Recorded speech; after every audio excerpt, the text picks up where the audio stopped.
गाली कांड ले डूबेगा, गाली से गेम ओवर। सबसे पहले आज की सबसे बड़ी कवर स्टोरी। इसके अलावा दूसरी बड़ी खबर आपको दिखाएंगे। महाराष्ट्र में क्या मराठा वर्सेस ओबीसी होने जा रहा है, क्या हो रहा है, आरक्षण को लेकर नया रण, नई लड़ाई। इसके अलावा गुरुग्राम, ये तस्वीरें आप तक जरूर पहुंची होंगी साहब। गुरुग्राम कहें, गुरु जाम कहें, जामों का गुरु, गुरु जाम, ये तस्वीरें। और थोड़ा सा ज्ञान भी देंगे आज आपको साहब कि आपकी जीवन के कितने घंटे, कितने दिन, कितने महीने जाम में निकल जाते हैं, ये आपको बताएंगे। साथ ही आपको बताएंगे पाकिस्तान के नेताओं की मानसिक स्थिति बताने वाला बयान।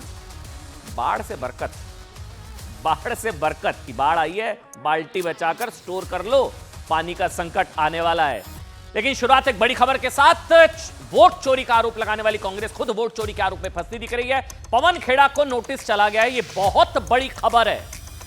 पवन खेड़ा कांग्रेस के नेता, दो एपिक नंबर का आरोप है। गड़बड़ी की नहीं की हमें नहीं पता, बीजेपी ने आरोप लगाया। जिला निर्वाचन अधिकारी का नोटिस 2 एपिक नंबर वाले मामले में, 2 वोटर कार्ड वाले मामले में पवन खेड़ा को नोटिस चला गया है। 8 सितंबर तक जिला निर्वाचन अधिकारी ने जवाब मांग लिया। सोचिए, ये सारे लोग, कांग्रेस सारी पार्टियां वोट चोरी का आरोप लगा रही थी, लेकिन वोट चोरी के चक्रव्यूह में कैसे खुद कांग्रेस पार्टी गिरती नजर आ रही है। इससे पहले सोनिया गांधी वाला पूरा आपको प्रकरण हमने दिखाया था कि नागरिकता से पहले कैसे जो है भारतीय नागरिक बनने से पहले वोट डाला नहीं डाला, वो एक कहानी। अब पवन खेड़ा, इनके तो 2 एपिक नंबर बीजेपी ने जारी कर दिए, बता रहे हैं 2 एपिक नंबर, 2 वोटर कार्ड। और आपके खिलाफ कार्रवाई क्यों ना की जाए। निर्वाचन आयोग ने, जिला निर्वाचन आयोग ने एक तरीके से नोटिस जारी कर दिया है। वोट चोरी क्या सेल्फ गोल, और दूसरा सबसे बड़ा गोल, सेल्फ गोल, या कह लीजिए प्रधानमंत्री नरेंद्र मोदी की मां को जो गाली दी गई है, क्या वो गठबंधन पर इन चुनावों में बहुत भारी पड़ने जा रहा है। बात सबसे पहले इसकी। बिहार में आरजेडी कांग्रेस के मंच से मेरी मां को गालियां दी गई। ये गालियां सिर्फ मेरी मां का अपमान नहीं है, ये देश की मां, बहन, बेटी का अपमान। भारत माता की। एक राजनीतिक मंच पर विपक्ष के नेताओं द्वारा प्रधानमंत्री जी की दिवंगत माता का अपमान पूरे देश को आक्रोशित करने वाला है। आप जैसा बोलोगे वैसे ही तुमको लोग आईना दिखाएंगे। ये मानसिक तौर पर असुर प्रवृत्ति के लोग हैं। वोट की जब बारी आती है तो इमोशनल ब्लैकमेलिंग करना, क्योंकि उनके पास मुद्दे नहीं है। लेकिन जो व्यक्ति कहता है मैं नॉन बायोलॉजिकल हूँ, वो किसका अपमान है? क्या वो अपनी माँ का अपमान नहीं कर रहा?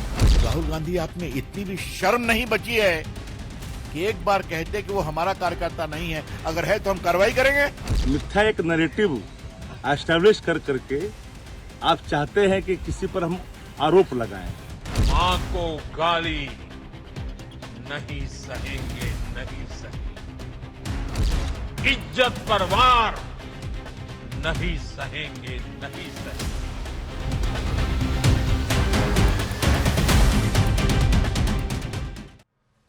अच्छा, एक होता है कुल्हाड़ी पर पैर मारना, एक होता है क्या, कुल्हाड़ी पर पैर मारना। बिहार में तो शायद गठबंधन ने कुल्हाड़ी पर ही पैर दे मारा है। बीच चुनाव में मां सीता की धरती से मोदी की मां को गाली, मोदी की मां को गाली। मतलब क्योंकि राजनीतिक लड़ाई, विचारधारा साहब एक तरफ, लेकिन देश के प्रधानमंत्री की मां को गाली बिहार में क्या गठबंधन का गेम ओवर कर सकती है? यह बहुत बड़ा टर्निंग पॉइंट क्या साबित होगा? वैसे राजनीतिक जानकारों का मानना है कि यह बिहार चुनाव में सबसे बड़ा टर्निंग पॉइंट साबित हो सकता है। ऐसा मैं क्यों कह रहा हूं, इसको समझिए। सब आप जानते हैं ना, आज से 20 दिन बाद मातृशक्ति की आराधना का सबसे बड़ा त्योहार नवरात्रि, नवरात्रि, और बिहार में 50 दिन बाद छठ का त्योहार, जहां लोग छठी मैया की पूजा अर्चना करते हैं, मां छठी की पूजा अर्चना की जाती है। मतलब ऐसे वक्त में बिहार में चर्चा इस बात को लेकर है कि बिहार के लोग क्या एक महिला, एक मां, एक दिवंगत मां का अपमान बर्दाश्त करेंगे? प्रधानमंत्री नरेंद्र मोदी की बुजुर्ग और दिवंगत मां को राजनीति के लिए गंदी गंदी गालियां और भद्दी बातें क्या बिहार बर्दाश्त करेगा? और क्या मां सीता की धरती से प्रधानमंत्री नरेंद्र मोदी की मां को गाली क्या कांग्रेस और आरजेडी को बहुत महंगी पड़ने वाली है? इसका अंदाज संभवतः गठबंधन को भी है, ये समझिए। ये सवाल इसलिए क्योंकि आज बिहार में लोगों से संवाद करते हुए प्रधानमंत्री नरेंद्र मोदी उनकी मां को दी गई गाली के बाद बहुत भावुक दिखे, बहुत भावुक नजर आया। आज आप जानते हैं वीडियो कॉन्फ्रेंसिंग के जरिए बिहार राज्य जीविका निधि क्रेडिट कोऑपरेटिव के उद्घाटन के दौरान मोदी ने उनकी दिवंगत मां हीराबेन को गाली दिए जाने पर कहा कि मैं अपनी मां के आशीर्वाद से ही देश की सेवा कर रहा हूं। प्रधानमंत्री नरेंद्र मोदी के शब्द, उन्होंने कहा कि मैं अपनी मां के आशीर्वाद से देश की सेवा कर रहा हूं। ये कहते हुए आज प्रधानमंत्री भावुक हो गए। प्रधानमंत्री ने कहा कि ये मेरी मां का शरीर तो इस दुनिया में नहीं है। कुछ वक्त पहले 100 साल की उम्र में उनका निधन हो गया। मोदी ने कहा कि उनकी मां का राजनीति से कुछ भी लेना देना नहीं है, ना कोई है ना था। इसके बावजूद उन्हें कांग्रेस और आरजेडी के मंच से भद्दी गालियां दी गई। मोदी ने कहा कि उनकी मां को गंदी गाली दिए जाना देश की महिलाओं का अपमान है। और ये है, ये मैं कह रहा हूं, बीजेपी, कांग्रेस, राजनीतिक विचारधारा, राइट विंग, ये वो सब छोड़ दीजिए, एक बार को सब भूल जाइए। किसी की दिवंगत मां के लिए को गाली देना या किसी की दिवंगत देश के प्रधानमंत्री छोड़ दीजिए, किसी की भी मां के लिए इस तरह के अपशब्द, लोग कह रहे हैं एक एक की होगी जमानत जब्त। मोदी ने अपनी मां को याद करते हुए कहा कि उन्होंने बेहद गरीबी और तकलीफ सहकर सभी बच्चों को पाला। बीमारी की स्थिति में भी वो काम करती थी ताकि बच्चों को दुख ना सहना पड़े। खुद के लिए नई साड़ी नहीं खरीदती थी उनकी मां ताकि बच्चों को नए कपड़े पहना सके। मोदी ने कहा कि देश की करोड़ों माएं बच्चों को ऐसे ही पालती हैं। कांग्रेस आरजेडी के मंच से उनकी दिवंगत बुजुर्ग मां को गाली दिए जाना करोड़ों माओं का अपमान है। और ये है, इसमें मैं कह रहा हूं, इसमें कोई बहस की जरूरत ही नहीं है। ये उन तमाम माओं का अपमान है, महिलाओं का अपमान है। और क्या महिलाओं का अपमान सहेगा हिंदुस्तान या बिहार देगा जवाब? मोदी ने कहा साहब कि भारत में महिलाओं और मां का अपमान कभी बर्दाश्त नहीं किया। कांग्रेस आरजेडी इसलिए महिलाओं से चिढ़ी हुई है क्योंकि महिलाओं ने ही लालू की सरकार को उखाड़ फेंका था। ये आज कहा कि ये इसलिए महिलाओं से चिढ़े हुए हैं क्योंकि महिलाओं ने ही लालू की सरकार को उखाड़ फेंका था। और अब ये गाली कांड बिहार चुनाव को पूरी तरह से पलट सकता है। आप जानते हैं राहुल तेजस्वी ने 16 दिन तक बिहार में घूम घूम कर जो मेहनत की थी ना, लोग कह रहे हैं कि ये गई मेहनत गाली में, गई यात्रा गाली में। 16 दिन तक बिहार में घूम घूम कर जो मेहनत की राहुल जी ने, तेजस्वी जी ने, आज एक गाली की वजह से वो यात्रा गई गाली में। और वो मुद्दा बना है बीजेपी ने साथ। प्रधानमंत्री भी भावुक हुए। 29 मिनट के भाषण में राहुल और तेजस्वी का पूरा नैरेटिव बदल गया, चुनाव पूरा पलट गया, ये कहा जा रहा है।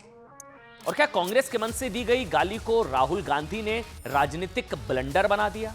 यह भी इंपॉर्टेंट सवाल है क्योंकि 29 अगस्त के दिन जब दरभंगा में राहुल तेजस्वी की यात्रा के दौरान कांग्रेस के मन से मोदी की मां को अभद्र शब्द कहे गए तो राहुल गांधी या कांग्रेस की ओर से मोदी की दिवंगत मां के लिए वो संवेदना नहीं दिखाई गई। ये कहना पड़ेगा, किसी ने नहीं आकर बोला, वही जो भी रविशंकर प्रसाद कह रहे कि यहां हमारे मन से गाली दी गई, देश के प्रधानमंत्री की मां के लिए इस तरह के अपशब्द कहना गलत है।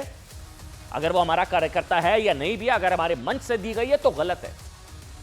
वो संवेदना नहीं नजर आई। जबकि राहुल गांधी भूल गए कि बिहार जैसे राज्य में ना, आप जानते हैं, मां और परिवार के सम्मान की जड़ें बहुत गहरी हैं।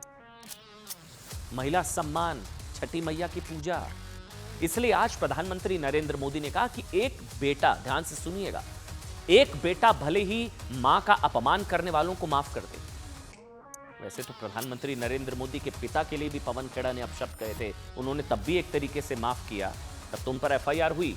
लेकिन वो कह रहे हैं मैं फिर भी माफ कर दूंगा, एक बार को मैं फिर भी माफ कर दूंगा। लेकिन भारत की धरती ने मां का अपमान करने वालों को कभी माफ नहीं किया है।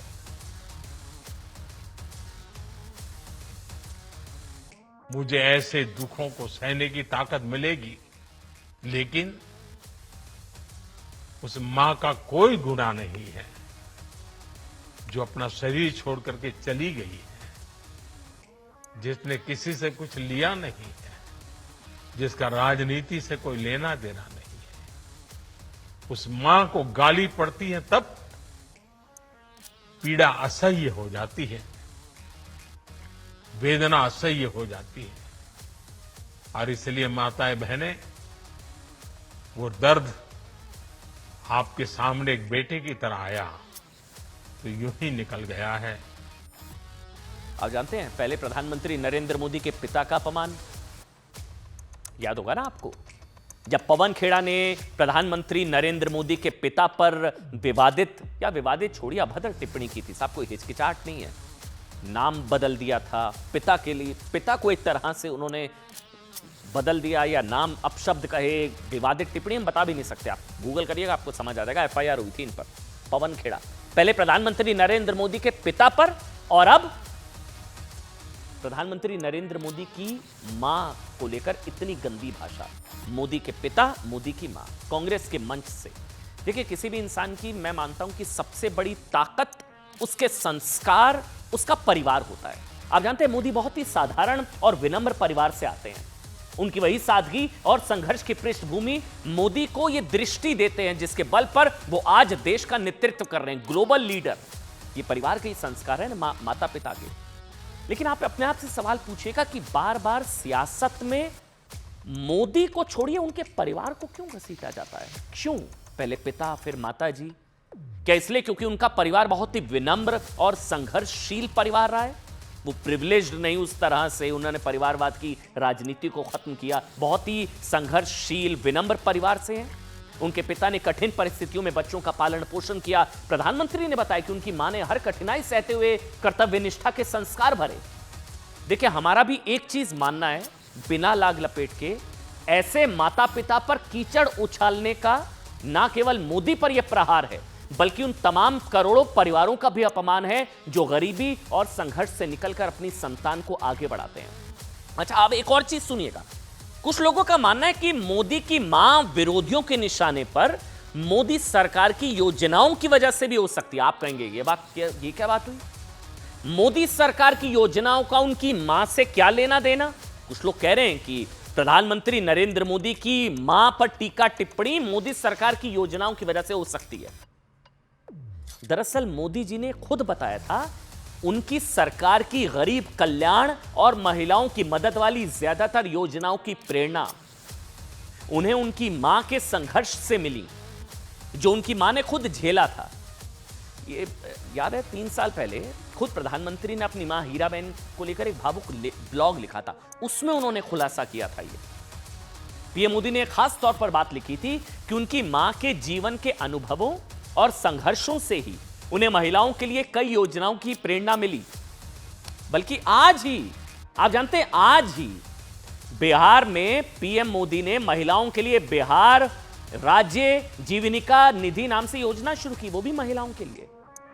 इसके अलावा मोदी सरकार ने पिछले 11 साल में महिलाओं के लिए कई योजनाएं चलाई, जिसको लेकर कहा जाता है कि जिसकी प्रेरणा प्रधानमंत्री नरेंद्र मोदी को उनकी मां से मिली। ये मोदी जी ने खुद बताया। बेटी बचाओ बेटी पढ़ाओ, सुकन्या समृद्धि योजना, उज्ज्वला योजना, प्रधानमंत्री मातृ वंदना योजना, जननी सुरक्षा योजना, जननी शिशु सुरक्षा कार्यक्रम। एक बहुत लंबी लिस्ट है साहब, बहुत लंबी लिस्ट है, जिसमें पीएम ने बताया कि इन योजनाओं की प्रेरणा उन्हें अपनी मां के संघर्ष से मिली।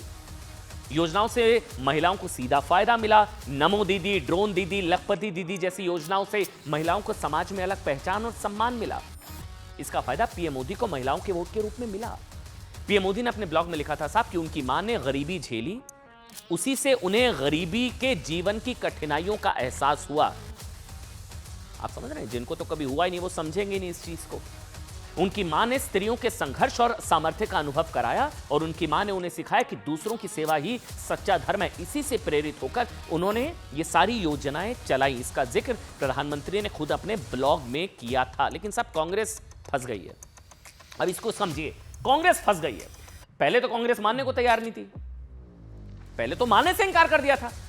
लेकिन जिस कांग्रेस नेता नौशाद के मन से यह सब हुआ, उसी ने आकर बोल दिया हां माफी मांग ली, हां हुआ, गलती हो गई, माफ कर दो। फिर यह झूठ फैलाएगा कि मोदी को गाली देने वाला जो है वो रिजवी तो बीजेपी से जुड़ा हुआ है। ये जो गाली देने वाला है कांग्रेस के मन से बीजेपी से जुड़ा हुआ है। ये फर्जी खबर भी, इसका भी सच सामने आ गया। खुद मोहम्मद रिजवी ने इस झूठ का फैक्ट चेक कर दिया। इसके बाद कल ये खबर आई थी साहब कि कांग्रेस के मन से पीएम मोदी को मां की गाली दिए जाने को लेकर बाकायदा रिहर्सल तक की गई थी। जब उससे पूछताछ हुई, जो उसको पकड़ा है रिजवी, वो बता रहा है कि हाँ इसको तो वायरल कराना था हम लोगों को। इस अभद्रता को बिहार चुनाव में वायरल कराने की तैयारी थी।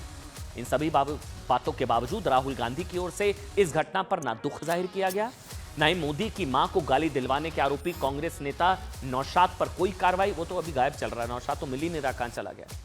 हालांकि आपको बताते हैं, जब कांग्रेस दफ्तर पर बीजेपी कांग्रेस के कार्यकर्ता आमने सामने आए, तब राहुल गांधी ने एक पोस्ट जरूर किया था। राहुल गांधी ने लिखा था, सत्य और अहिंसा के आगे असत्य और हिंसा टिक नहीं सकते। ये पोस्ट था। एक शब्द नहीं लिखा राहुल गांधी जी द्वारा, एक शब्द नहीं लिखा गया कि यहां हमारे मंच से, कांग्रेस के मंच से मोदी की मां को लेकर जिस तरह की टिप्पणी की गई वो अस्वीकार्य है। एक शब्द नहीं, एक शब्द। आप देख लीजिए, पूरा पढ़ सकते हैं। कांग्रेस ने अब तक नौशाद के खिलाफ कोई कार्रवाई नहीं की, जो घटना के बाद से फरार है, अभी तक फरार है। लेकिन अब सुनिए महिलाएं क्या कह रही हैं, सुनिए।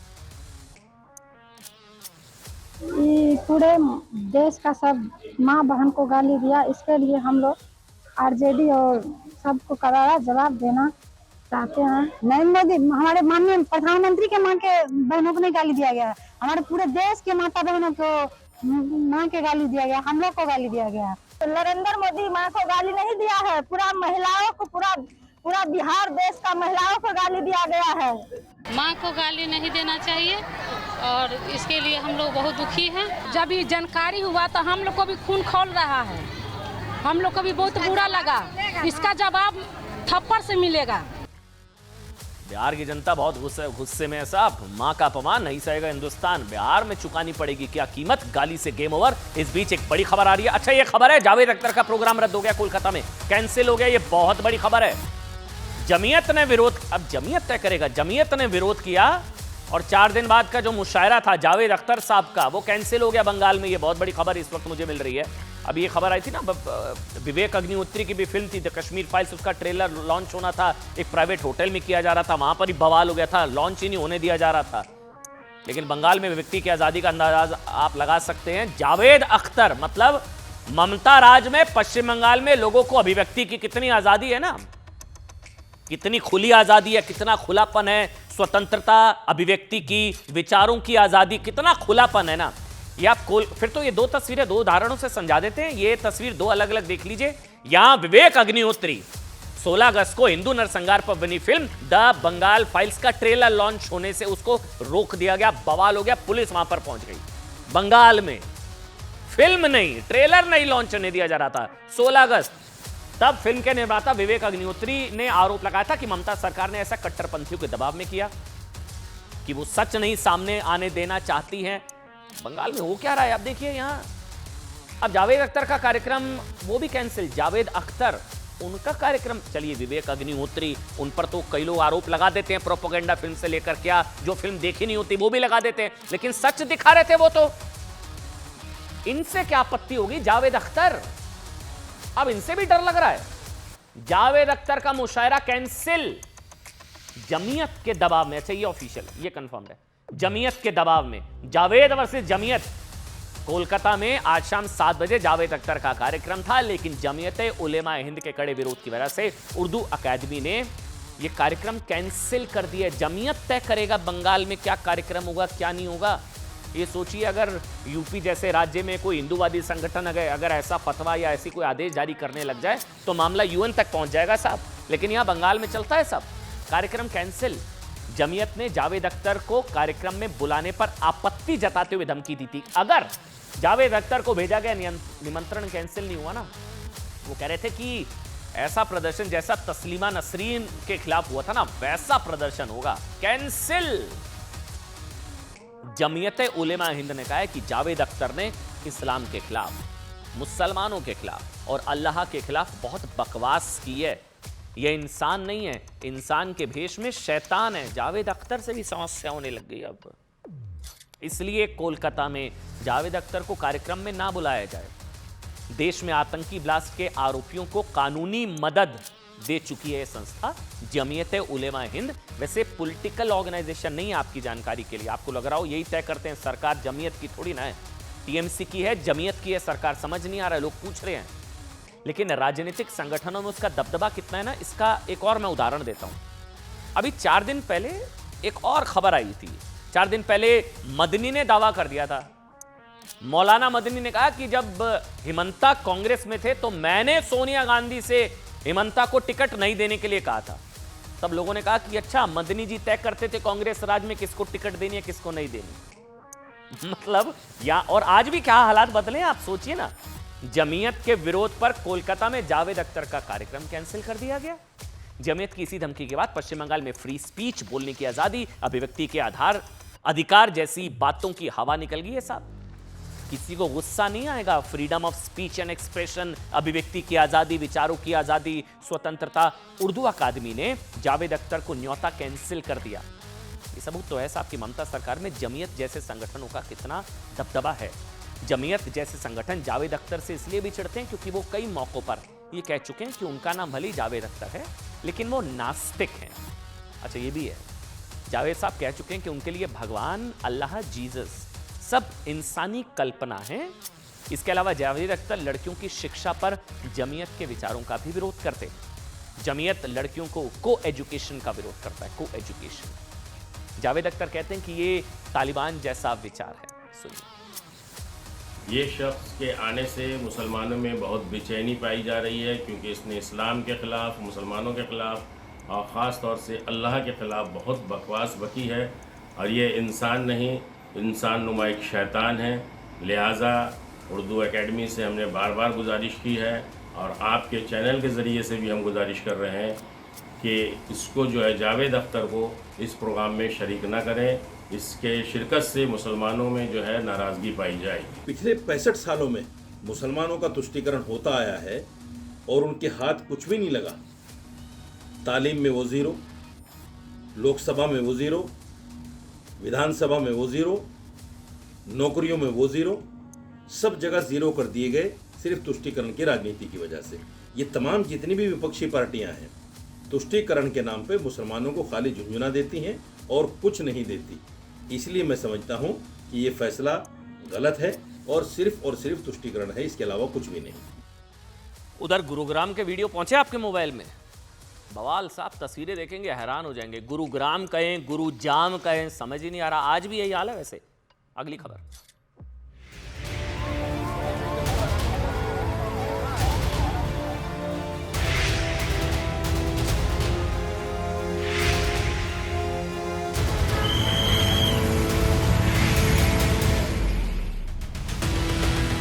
जब भी बारिश होती है, नई बारिश होती है, तब भी ऐसा ही रहता है। यही हाल रहता है यहाँ पे। ये पूरी साल की साल ऐसे ही रहता है। कंपनियों का पानी भी यहीं से निकलता है। ये पूरा रास्ता है ना ऐसे ही चौक रहता है, जैसे आप देख रहे हो ना वैसे ही। इसका कोई समाधान ना है। खूब प्रशासन से गुहार लगा दी। हमेशा ये समस्या बनी रहती है। इसमें निकलने में बच्चों को, बुजुर्गों को, महिलाओं को बहुत समस्या होती है। बहुत सारे एरियाज है जो कि पानी भरा ही रहता है, वो निकलना इम्पॉसिबल है वहाँ। हाँ, जाम तो ट्रैफिक का कल शाम से ही है बहुत ज़्यादा, तो आने जाने में दिक्कत हो रही है।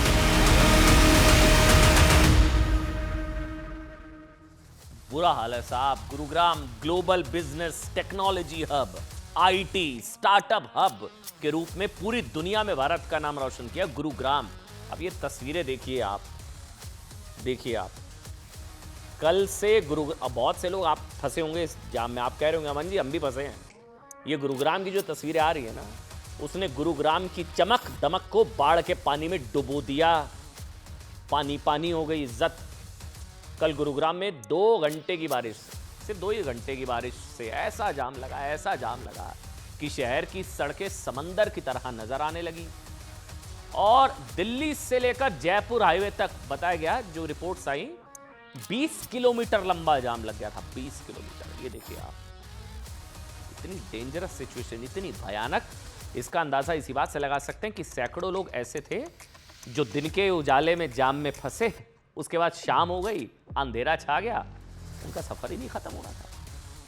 कई लोग ऐसे थे जो शाम को ऑफिस खत्म करके निकले, अगले दिन पहुंचे, अगले दिन मतलब रात 12 बज गए, 1-2 बज गए, अगले दिन घर पहुंचे थे। चमक दमक वाली मिलेनियम सिटी 2 घंटे की बारिश के बाद महाजाम में फंस गई। एक अनुमान के मुताबिक गुरुग्राम में ये जो है ना 20 किलोमीटर लंबे जाम में करीब 8500 मोटर बाइक्स, गाड़ियां, 8500 बात कर रहा हूं मैं, 8500, 8500 गाड़ियां, ट्रक, बसें फंसी हुई थी। इस महाजाम में 6 से 8 घंटे तक फंसने की वजह से करीब 15,000 लीटर डीजल और पेट्रोल बर्बाद हुआ।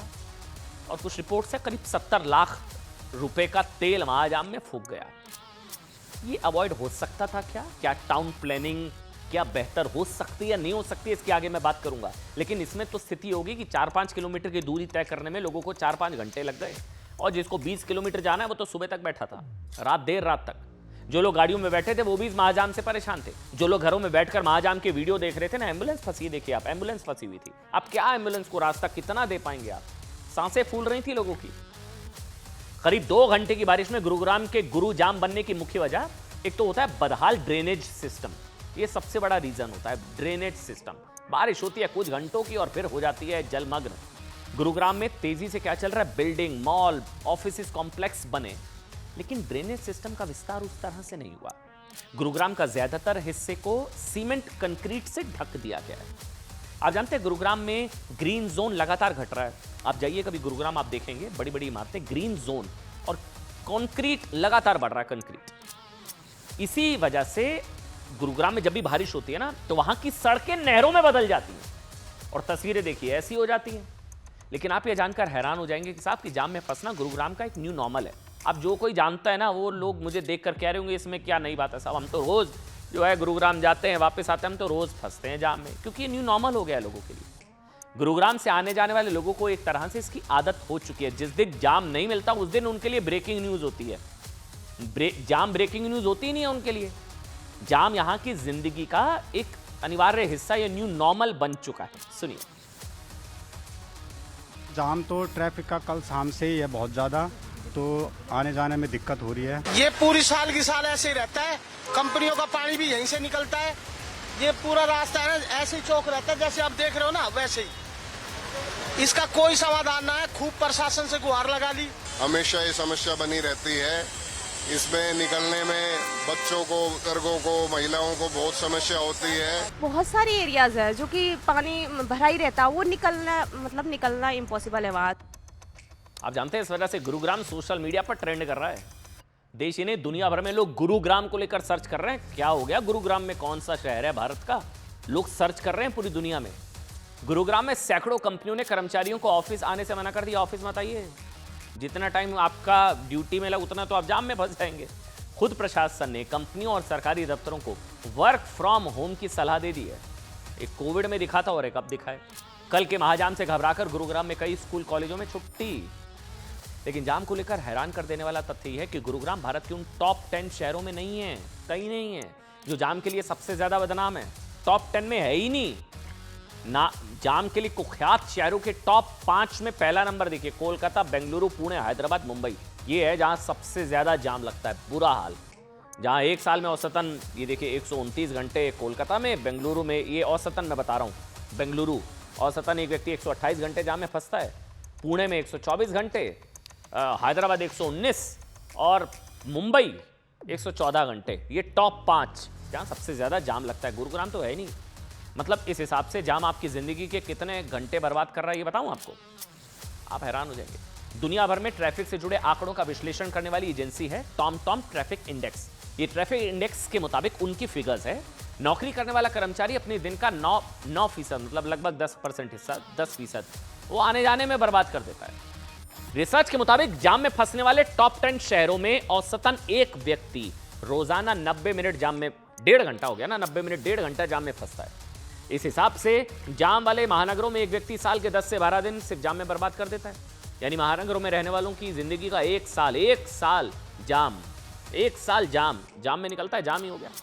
ट्रैफिक जाम की समस्या से निपटने के लिए सिंगापुर वैसे बताया जाता है, एक मॉडल के तौर पर पेश किया जाता है, बेहतरीन मॉडल, जहां पब्लिक ट्रांसपोर्ट सिस्टम इतना मजबूत है साहब कि वहां कार लेना जरूरत नहीं, लग्जरी है सिंगापुर।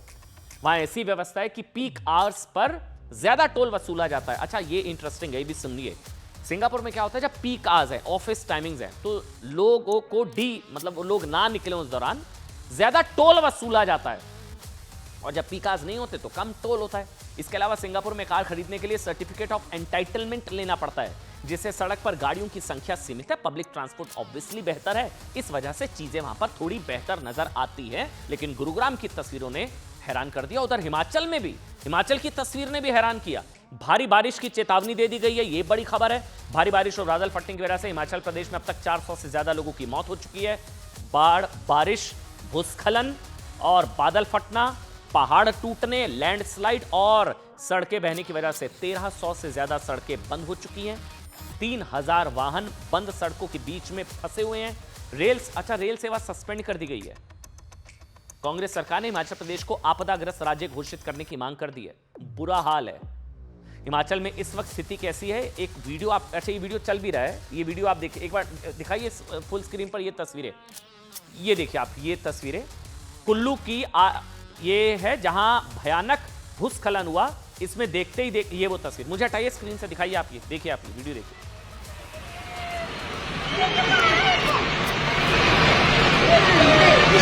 भगवान, ऊपर से आए पीछे वाले पेड़ भी,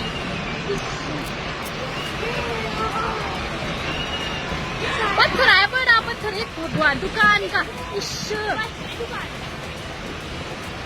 नीचे गाय, भगवान ये कहाँ है, इधर पारे वाला घर भी जाएगा, देखना है भगवान।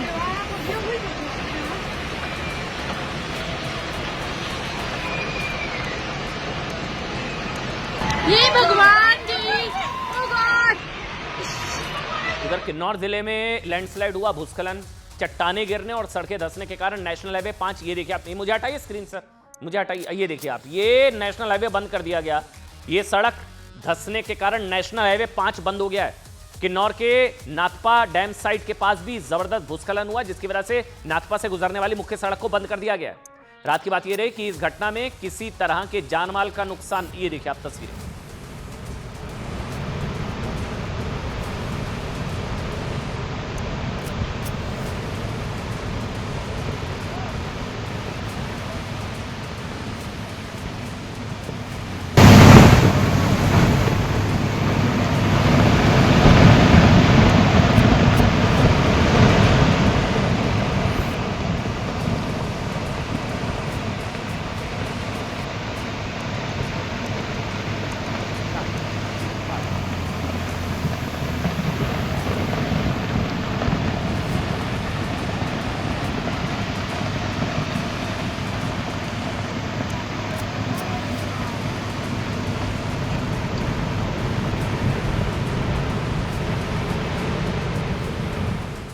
और एक बड़ी खबर आपको बता दें, महाराष्ट्र में मराठा आंदोलन अब खत्म हो गया है। ये एक बड़ी खबर इस वक्त मुझे मिल रही है। मुंबई के आजाद मैदान में आमरण अनशन पर बैठे जरांगे पाटिल ने अनशन खत्म कर दिया है। मराठा आरक्षण आंदोलन खत्म। ये 5 से 6 दिन से चल रहा था, कोर्ट का ऑर्डर था। जरांगे ने कहा कि हम जीत गए। ये देखिए वो टाइम जब उन्होंने जो है पानी पिया, जूस पिया, नींबू पानी पिया। जरांगे जो आंदोलन कर रहे थे मराठा आरक्षण के लिए, अब ये खबर मिल रही है आंदोलन खत्म हो गया है। महाराष्ट्र सरकार के प्रतिनिधिमंडल ने जरांगे से मुलाकात की। मुख्यमंत्री देवेंद्र फडणवीस ने क्या कहा, सुनिए। है कि आज ये अनशन यहाँ समाप्त हुआ है और विशेष रूप से मैं बधाई देना चाहता हूँ हमारी कैबिनेट सब कमेटी को, जिन्होंने इसके ऊपर बहुत अच्छा कार्य किया, और मेरे दोनों साथी उप मुख्यमंत्री एकनाथ शिंदे जी और उप मुख्यमंत्री अजित पवार जी, इनको भी मैं धन्यवाद देना चाहूँगा कि उन्होंने भी इसमें पूरी मदद हमको की है। और सर्व परिसर खाली करायला सांगितलं, कुणीही रस्ता अडवायचा नाही। तुम्हाला आम्हाला मनोज दादाचा आदेश आहे, आपण सगळे शिवाजी महाराजांचे मावळे आहोत का? कि माननीय देवेंद्र फडणवीस जी ने बताया है कि भाई संविधान के दायरे में ही जो होता है वो करना पड़ेगा। सबका साथ है तो इन्हीं का लाइन है ना, सबका साथ सबका विकास, तो सबका विकास करिए। किसी भी समाज का हक छीन करके अपना हक मांगना, मुझे लगता है कि ये बहुत लॉजिकल नहीं है, बहुत ही तार्किक नहीं है। मुसलमानों का आंदोलन में तो कोई जान ही नहीं है, तो कोई अगर मुसलमान इस तरह आएगा तो 200-400 मुसलमानों को तो गोली मार दी जाएगी।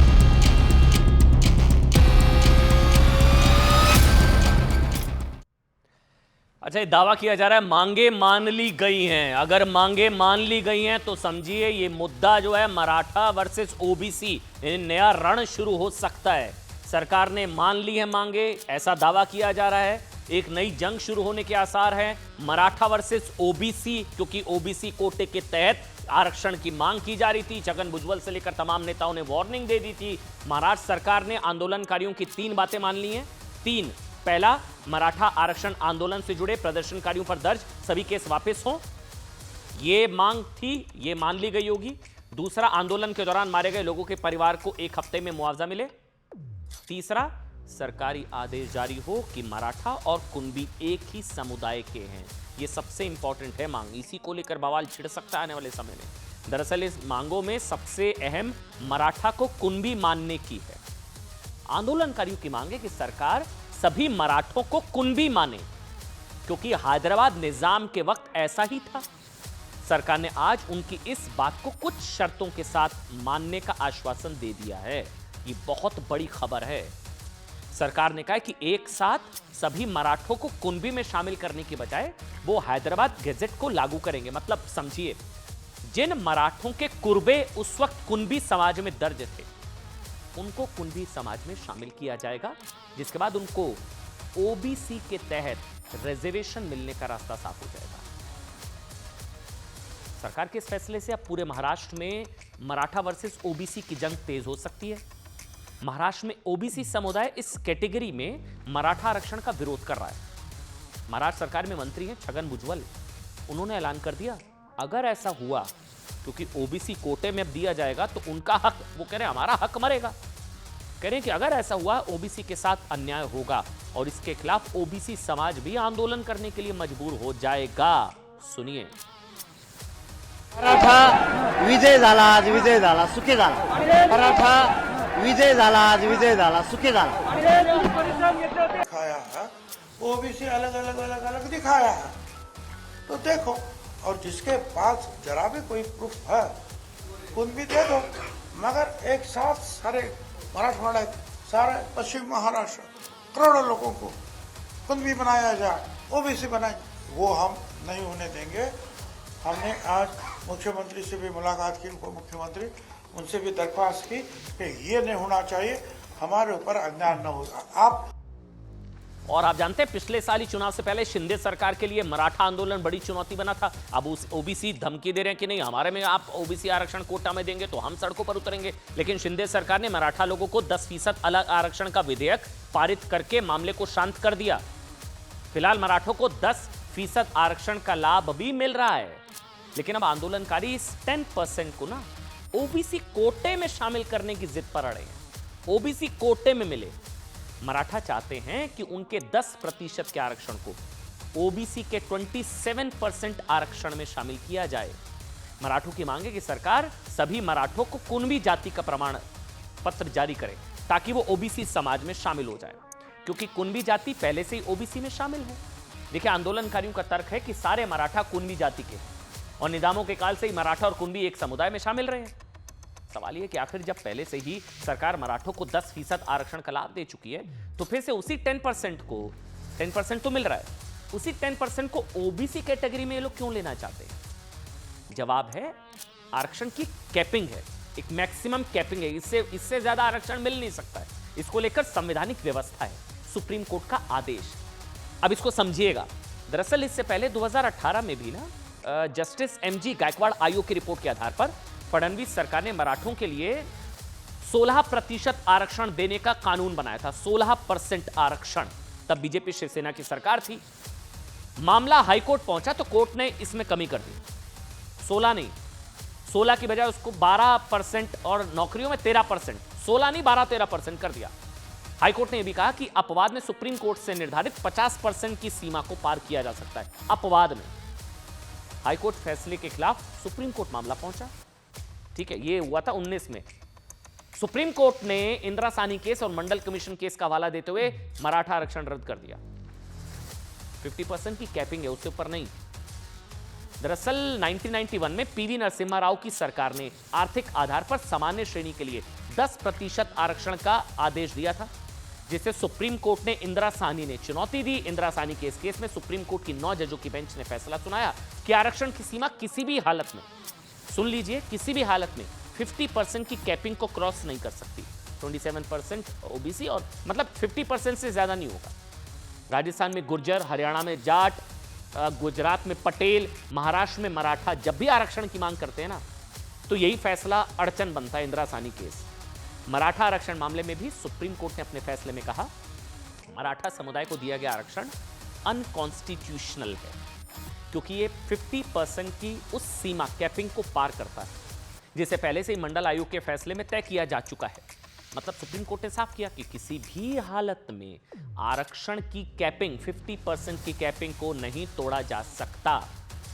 आंदोलनकारी जानते हैं पिछली सरकार ने उन्हें जो आरक्षण दिया वो 50% की कैपिंग से ज्यादा है, जैसे कोर्ट भी अनकॉन्स्टिट्यूशनल बता चुका है। इसलिए वो चाहते हैं कि जो 10% रिजर्वेशन है वो ओबीसी कोटे में मिले, 27% कोटे में मिले। ओबीसी नेता जो है छगन भुजबल, वो कह रहे हैं अगर ऐसा होगा तो हम लोग सड़कों पर उतरेंगे। मतलब आरक्षण स्थायी और संवैधानिक हो जाएगा। लेकिन इस मामले में फैसला आना इतना आसान नहीं है, क्योंकि पहला तो ये किसी जाति को ओबीसी में शामिल करना राज्य सरकार के हाथ में नहीं है, ये इंपॉर्टेंट है।